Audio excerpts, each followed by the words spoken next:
Hi hello എല്ലാവർക്കും നമസ്കാരം. Big boss മോളിവുഡിലേക്ക് ഏവർക്കും സ്വാഗതം. ബിഗ് ബോസ് മലയാളം സീസൺ 6 48ാമത്തെ എപ്പിസോഡിലെ വിശേഷങ്ങളാണ് ഈ വീഡിയോയിലൂടെ പങ്കുവയ്ക്കുന്നത്. വീഡിയോ കാണുന്നതിന് മുൻപായി ചാനൽ സബ്സ്ക്രൈബ് ചെയ്യാനുള്ളവർ സബ്സ്ക്രൈബ് ചെയ്ത് ലൈക്ക് ചെയ്ത് ഷെയർ ചെയ്ത് കമൻറ്റ് ചെയ്യൂ. ബിഗ് ബോസ് മലയാളം സീസൺ 48ാമത്തെ എപ്പിസോഡായ ഇന്ന് ജാസ്മിൻ്റെയും ഗബ്രിയുടെയും ഗെയിമിനെ ചുവടുപിടിച്ച് കണ്ടന്റ് ഉണ്ടാക്കാൻ ആണ് കൂടുതൽ പേര് ശ്രമിച്ചത്. റസ്മിൻ, നോറ, ആൻസിബ ഇവർക്ക് ഇന്ന് മുഴുവൻ ജാസ്മിൻ്റെ ലവ് സ്ട്രാറ്റജി അല്ലെങ്കിൽ ഗബ്രിയുമായി ചേർന്നുള്ള ആ ഒരു കോംബോ യെക്കുറിച്ച് കുറ്റം പറയാൻ മാത്രമാണ് ഇന്ന് സമയം കണ്ടെത്തിയത്. ജാസ്മിന് പിറകെ നടന്ന് ജാസ്മിനെ തോൽപ്പിക്കാൻ ശ്രമിക്കുന്ന അവരുടെ ഗെയിം അവർക്ക് തന്നെ വിനയാകാനേ ഉപകരിക്കൂ എന്നാണ് തോന്നുന്നത്. പരദൂഷണം അതിരുകടക്കുമ്പോൾ അത് തിരിഞ്ഞടിക്കും എന്ന കാര്യം അൻസിബയും നോറയും മറന്നു പോകുന്നു. ഇത് ജാസ്മിന് ഗുണമുണ്ടാക്കുകയേ ചെയ്യൂ. ജാസ്മിൻ്റെ കോംബോയെ ഇഷ്ടപ്പെടാത്തവർ തന്നെയായിരുന്നു പ്രേക്ഷകരിൽ പലരും. പക്ഷേ ജാസ്മിന് നേരെയുള്ള ഈ കൂട്ട ആക്രമണം ജാസ്മിന് ഗുണം ചെയ്യും. അൻസിബയുടെ ഈ യഥാർത്ഥ സ്വഭാവം പുറത്തു വരാൻ പവർ ടീം വരെ എത്തേണ്ടി വന്നു. നോറ നേരത്തെ തന്നെ നോറയുടെ സ്വഭാവം എക്സ്പോസ് ചെയ്തിട്ടുണ്ട് പലപ്പോഴും. പക്ഷേ അൻസിബയുടെ സ്വഭാവം പുറത്തു വരാൻ ഈ പവർ റൂമിനകത്ത് കയറേണ്ടി വന്നു. അൻസിബയ്ക്ക് പവർ റൂം പോസിറ്റീവിനേക്കാൾ നെഗറ്റീവ് സമ്മാനിക്കും എന്നാണ് അൻസിബയുടെ ഈ പ്രവർത്തനങ്ങൾ കാണുമ്പോൾ തോന്നുന്നത്. പ്രത്യേകിച്ച് ഋഷിയുടെ മേൽ കാണിക്കുന്ന സ്വാധീനം. പ്രണയ കോംബോ മാത്രമല്ല ഗെയിമിന് ദോഷമാകുന്നത്. അത് ഫ്രണ്ട്ഷിപ്പായാലും ഒരാളിൻ്റെ ഗെയിമിലേക്കുള്ള കടന്നുകയറ്റം ഗുണത്തെക്കാളേറെ ദോഷം മാത്രമേ ചെയ്യൂ. അൻസിബ ഫ്രണ്ടാണെന്ന് പറഞ്ഞ് ആവശ്യമില്ലാതെ ഋഷിക്ക് ഗെയിം കളിക്കാൻ ഒരു സ്പേസ് കൊടുക്കാതെ ഋഷിയുടെ കാര്യങ്ങളിലെല്ലാം കൈകടത്തുകയും അൻസിബ ഋഷിയെ ദിശ മാറ്റി വിടുകയും ചെയ്യുന്നു. ഋഷിയുടെ തീരുമാനങ്ങളെല്ലാം അൻസിബയുടെ തീരുമാനങ്ങളാണ്. അൻസിബയുടെ തീരുമാനങ്ങൾ പ്രാവർത്തികമാക്കാൻ വേണ്ടി മാത്രമാണ് ഋഷി ഒരു ക്യാപ്റ്റനായി ആ വീട്ടിൽ നിലകൊള്ളുന്നത് എന്ന് പോലും തോന്നിപ്പോകുന്നു. അൻസിബ ഋഷി കോംബോ തെളിയിച്ചു കൊണ്ടിരിക്കുന്നത് ഇതാണ്. പ്രണയ കോംബോ മാത്രമല്ല ഫ്രണ്ട്ഷിപ്പ് കോംബോയും ദോഷമാണ് എന്നുള്ള കാര്യമാണ് അൻസിബയും ഋഷി കോംബോയും. ഇനി ഫ്രണ്ട്ഷിപ്പായിക്കോട്ടെ എന്തോ ആയിക്കോട്ടെ അത് ദോഷം ചെയ്യുക തന്നെ ചെയ്യും. ഋഷി ഇനിയെങ്കിലും സ്വന്തമായി ഗെയിം കളിക്കാനും സ്വന്തമായി നിലപാട് തെളിയിക്കാനും ശ്രമിച്ചില്ലെങ്കിൽ ഋഷിയുടെ ഗെയിമും താഴെ തന്നെയാണ്. അൻസിബ ഇല്ലെങ്കിൽ ഋഷിക്കൊരു ഗെയിമില്ല. അൻസിബ എന്ത് പറയുന്നോ അത് അപ്പടി ചെയ്യുക, അതാണ് ഋഷിയിൽ കണ്ടുവരുന്നത്. ഒരു നിലപാടുമില്ലാതെ അൻസിബയുടെ ആശയങ്ങൾ പ്രാവർത്തികമാക്കുക തന്നെയാണ് ഋഷി ചെയ്യുന്നത്. ഇന്നത്തെ എപ്പിസോഡിൽ കാണാൻ കഴിയുന്നതും അതുതന്നെയാണ്. അൻസിബയ്ക്ക് വേണ്ടി ക്യാപ്റ്റനായി നിലകൊള്ളുന്ന ഋഷി. നോറ പിന്നെ പണ്ടേ എല്ലാം തികഞ്ഞ ഒരാൾ ആണെന്നുള്ള ഭാവത്തിലാണല്ലോ വീക്കെൻഡ് എപ്പിസോഡുകളും ബിഗ് ബോസും ഒക്കെ നോറയ്ക്ക് വെള്ളവും വളവും ഒഴിച്ച് ആ ഒരു ധാരണ വളർത്തിയെടുക്കുകയും ചെയ്തിട്ടുണ്ട്. ഇപ്പോൾ പവർ ടീമിൽ കയറുക കൂടി ചെയ്തപ്പോഴേക്കും നോറയാണ് ബിഗ് ബോസിനെ നിയന്ത്രിക്കുന്നത് എന്നൊരു ധാരണയും ഭാവവുമാണ് തുള്ളിച്ചാട്ടത്തിൽ കാണുന്നത്.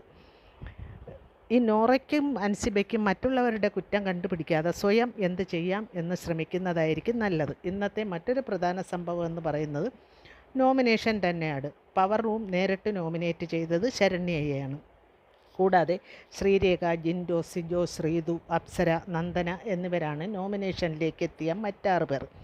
അങ്ങനെ 7 പേരാണ് നോമിനേഷനിൽ എത്തിയത്. പുതിയ പവർ ടീമിൻ്റെ പുതിയ പരിഷ്കാരം എന്ന് പറയുന്നത് ടണൽ ടീം, അതായത് ജാസ്മിനും സിജോയും ഉൾപ്പെടുന്ന കിച്ചൺ ടീമിനെ മാക്സിമം പണി കൊടുത്ത് ദ്രോഹിക്കുക എന്നതായിരുന്നു. കിച്ചൺ ഡ്യൂട്ടി എന്ന് പറയുന്നതേ വലിയൊരു ഡ്യൂട്ടിയാണ്. എല്ലാ ടീമിലുള്ളവർക്കുള്ളതിനേക്കാൾ കൂടുതൽ ജോലിയുള്ള ഫുൾ ടൈം ചെയ്താൽ പോലും തീരാത്ത പണിയുള്ള ഒരു ഡ്യൂട്ടിയാണ് കിച്ചൺ ഡ്യൂട്ടി എന്ന് പറയുന്നത്. അതിന് പുറമെ ഫ്ലോർ ക്ലീനിങ്, റൂം ക്ലീനിങ് എന്നിവയൊക്കെ കൂടെ നൽകി സിജോയും ജാസ്മിനുമാണ് തങ്ങളുടെ ടാർഗറ്റ് എന്ന് തെളിയിച്ചു. കൂടാതെ തങ്ങൾക്ക് താല്പര്യമുള്ള നെക്സ്റ്റ് ടീം, അതായത് ക്ലീനിങ് ടീമിന് മാക്സിമം ഫേവറും ചെയ്യുകയായിരുന്നു. പിന്നെ നടന്നത് സ്പോൺസേഡ് ടാസ്ക്കാണിന്ന്. ഇല്ലോയിഡ് AC-യുടെ ഒരു സ്പോൺസേഡ് ടാസ്ക്. നാളെ മുതൽ ഗെയിം കുറച്ചുകൂടി കൊഴുക്കും എന്ന് വിശ്വസിക്കുന്നു. ഹോട്ടൽ ടാസ്ക്കാണ് വരാൻ പോകുന്നത്.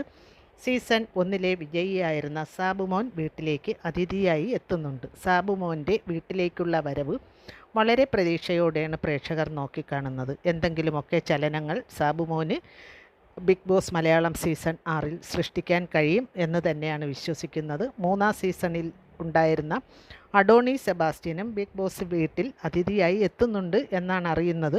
അഡോണിക്ക് എന്താണ് ചെയ്യാൻ കഴിയുക എന്ന് നോക്കാം. വേറെയും അതിഥികൾ ഈ വീക്കിൽ എത്താൻ സാധ്യതയുണ്ട്. ഗെയിമിൽ വളരെ ശ്വേതാ മേനോൻ്റെ പേരൊക്കെ പറഞ്ഞു കേൾക്കുന്നുണ്ട്. ശ്വേതാ മേനോൻ വരുന്നുണ്ട് എന്നൊക്കെ പറഞ്ഞു കേൾക്കുന്നുണ്ട്. പിന്നെ റിനോഷ് ജോർജ് വരും എന്നൊക്കെ പറയുന്നുണ്ട്. പക്ഷേ റിനോഷ് ജോർജിൻ്റെ കാര്യമൊക്കെ എത്രത്തോളം പ്രാക്ടിക്കലാണ് എന്നറിയില്ല. കാരണം പുറത്ത് വൻ വിവാദങ്ങൾ നടന്നുകൊണ്ടിരിക്കുന്നത് ബിഗ് ബോസ് സീസൺ 5-ലെ കണ്ടസ്റ്റൻറ്റ് തമ്മിലാണ്. ബിഗ് ബോസിനെതിരെയും ബിഗ് ബോസ് ഷോയ്ക്കെതിരെയും ഒക്കെ ഇങ്ങനെ കോൺട്രവേഴ്സി നടന്നുകൊണ്ടിരിക്കുന്നത്. അതുകൊണ്ട് തന്നെ ആ സീസണിലുള്ള ആളുകളെ വിളിക്കുമോ എന്നുള്ള കാര്യം കണ്ട് തന്നെ അറിയേണ്ടിയിരിക്കുന്നു. എന്നാൽ റിനോഷ് ജോർജിൻ്റെ പേരും പറഞ്ഞു കേൾക്കുന്നുണ്ട്. ചിലപ്പോൾ വരാൻ സാധ്യതയുണ്ട്, നമുക്കറിയില്ലല്ലോ. ബിഗ് ബോസ് ഷോയല്ലേ, ഒന്നും പ്രഡിക്റ്റബിൾ അല്ല എന്നുള്ള കാര്യം കൂടി ഓർമ്മിപ്പിക്കട്ടെ. അതുകൊണ്ട് തന്നെ ആരെയും പ്രതീക്ഷിക്കാം. ഇനി സാക്ഷാൽ അഖിൽ മാരാർ തന്നെ എത്തുമോ എന്നും നമുക്കറിയാൻ കഴിയില്ല. കാരണം ഇതൊക്കെ സീസണിൻ്റെയും ഷോയുടെയൊക്കെ വിജയത്തിന് വേണ്ടി ഉണ്ടാക്കുന്ന സ്റ്റണ്ടുകളാണോ എന്നൊക്കെ ആർക്കറിയാം. ആരൊക്കെയാണ് ഇതിൽ ഭാഗമാണെന്നും എന്തൊക്കെയാണ് ഇതിൻ്റെ പുറകിലെ കളികളെന്നും അതൊന്നും അറിയാൻ കഴിയില്ല. അതുകൊണ്ട് തന്നെ എന്തും സംഭവിക്കാം. അതിനെ കുറച്ച് പേർ ഇതിനെ എക്സ്പോസ് ചെയ്ത് കാണിക്കാൻ വേണ്ടിയിട്ടാണോ ഈ ഷോ എന്തായാലും ഇങ്ങനെ പ്രേക്ഷകർ വെറുത്ത് തുടങ്ങിയിരുന്ന സമയത്താണ് ഇങ്ങനെ ഒരു കോൺട്രവേഴ്സി തുടങ്ങിയത്. അതുകൊണ്ട് തന്നെ ഇനി ഇത് ബിഗ് ബോസ് ഷോയ്ക്ക് വേണ്ടി ഉണ്ടാക്കിയ കോൺട്രവേഴ്സി ആണോ എന്നൊന്നും അറിയാൻ സാധിക്കില്ല. അതുകൊണ്ട് തന്നെ എന്താണ് സംഭവിക്കുന്നത് എന്ന് അറിയാൻ നമുക്ക് കഴിയില്ല. ഇനി എന്തായാലും നാളത്തെ ഹോട്ടൽ ടാസ്ക് കഴിയുമ്പോഴേക്ക് ഏകദേശം ബിഗ് ബോസ് മലയാളം സീസൺ 6ൻ്റെ പോക്ക് എങ്ങോട്ടാണ് എന്ന് മനസ്സിലാക്കാൻ സാധിക്കും എന്ന് തന്നെ വിശ്വസിക്കുന്നു. ബിഗ് ബോസ് സീസൺ 6ൻ്റെ ഗെയിമിലും അവിടെ നിൽക്കുന്ന കണ്ടസ്റ്റൻസിലുമൊക്കെ ധാരാളം മാറ്റിപ്പിടുത്തങ്ങളും ഗെയിമിലെ മാറ്റിപ്പിടുത്തങ്ങളും ഒക്കെ ഉണ്ടാകും എന്ന് തന്നെ വിശ്വസിച്ചുകൊണ്ട് ഈ വീഡിയോ ഇവിടെ അവസാനിപ്പിച്ച് വിട പറയുന്നു. മറ്റൊരു വീഡിയോയുമായി വീണ്ടും കാണാം. ഇനി വരുന്ന വീഡിയോകളുടെ നോട്ടിഫിക്കേഷൻ നിങ്ങൾക്ക് ലഭിക്കുന്നതിന് വേണ്ടി ഈ ചാനലിൽ കാണുന്ന സബ്സ്ക്രൈബ് ബട്ടൺ ക്ലിക്ക് ചെയ്ത് ലൈക്ക് ചെയ്ത് ഷെയർ ചെയ്ത് കമൻറ്റ് ചെയ്യൂ.